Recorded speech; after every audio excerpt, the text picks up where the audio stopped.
All right, I am going. Several people have texted me and wanted to know how to make tomato gravy. So, I started my fried ham, Laura Ross. And while it's frying, I'm going to make tomato gravy. I normally like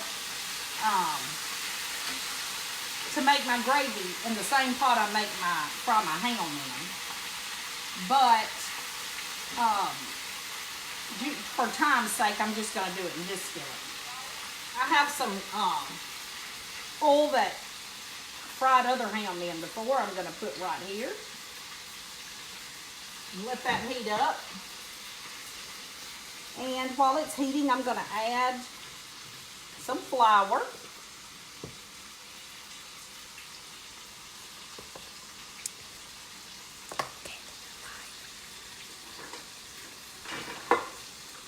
I really prefer to make this in my cast iron skillets, but I was using 2 of them and this was just easy and it makes a big pan, so I decided to do it in my big pan.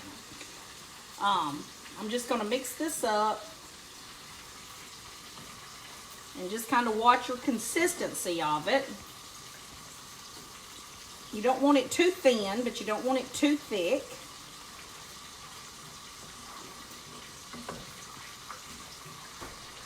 And while that is browning, I'm going to add my salt.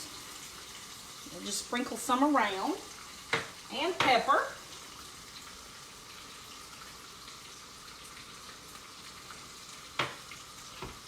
And I use tomatoes that I've canned out of my garden. And I just put them in a quart-size Ziploc bag and kind of lay them flat in the freezer. So I thawed that out. But you can use, if you don't have frozen tomatoes, you can use tomatoes out of a can. Just you want to get the diced tomatoes. You don't want to get them real, the whole tomato. You'd kind of like the smaller tomato.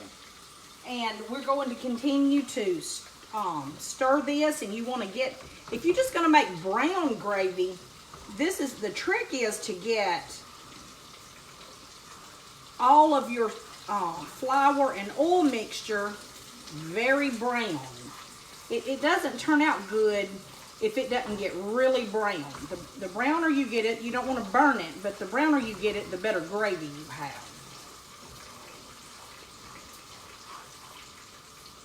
While that's doing, I'm gonna come over here. You want to show them the fried ham. We just got a ham sliced and had them put it in, individual packets of like 2 slices. And I put flour on it and fry it in grease. And I'm gonna add some more while I'm waiting on my gravy.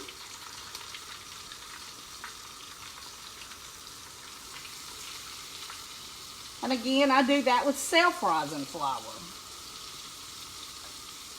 I will take some of this, the bottom, what has fried, the crumbs off of this, and put in my gravy because it makes for really good gravy.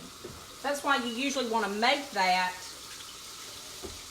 make your gravy out of the same, after you pour some of this grease off, you would have those crumbs in the bottom, and that's really what makes the best gravy. But for time's sake, I did it here. And as you can kind of see, this is starting to get a little browner. Or browning, it's browning. You just want to kind of keep stirring it. And behind there, this is our finished product of the biscuits earlier. They have that butter and the oil kind of gives them a pretty crispy looking top.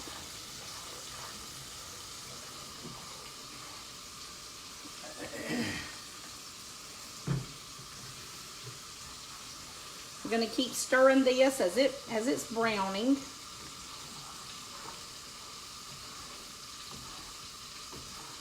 It's almost there. Carolyn said, "Why can't I hear you?" Can't hear me? I don't know.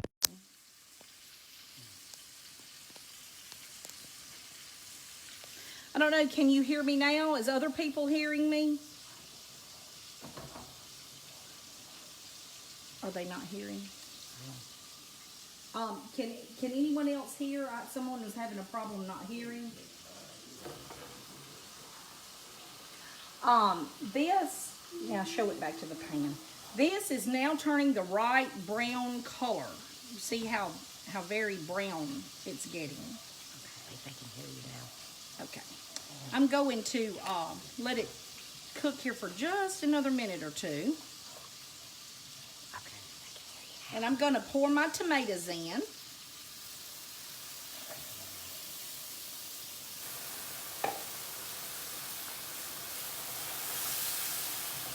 And even if they're still a little frozen, it's okay because it'll just, it'll melt them. I had the majority of it, thawed, but there was a little bit of it that wasn't. But we're just going to let it cook down.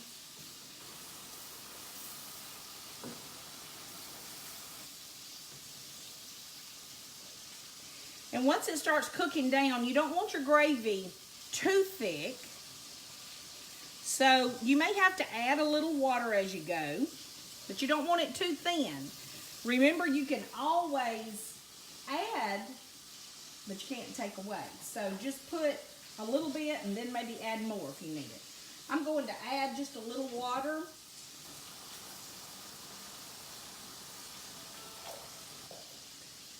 This little water dewy over your stove is the best thing since sliced bread.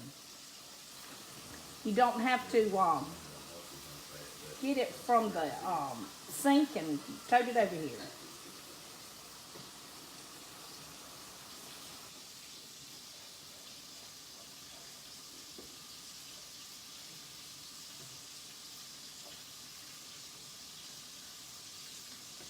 And kind of observe the consistency of it. Some people like their gravy a little thinner and some like it a little thicker. So just kind of watch it and see how, as it cooks, kind of give it time in between adding. Now, this is just about all mixed up, and I'm going to let it simmer for just a little while.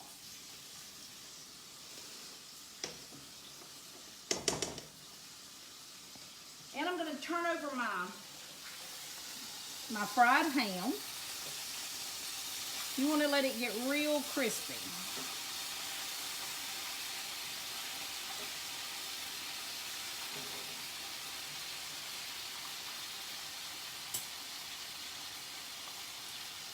Okay. And that's how you make tomato gravy and fried ham.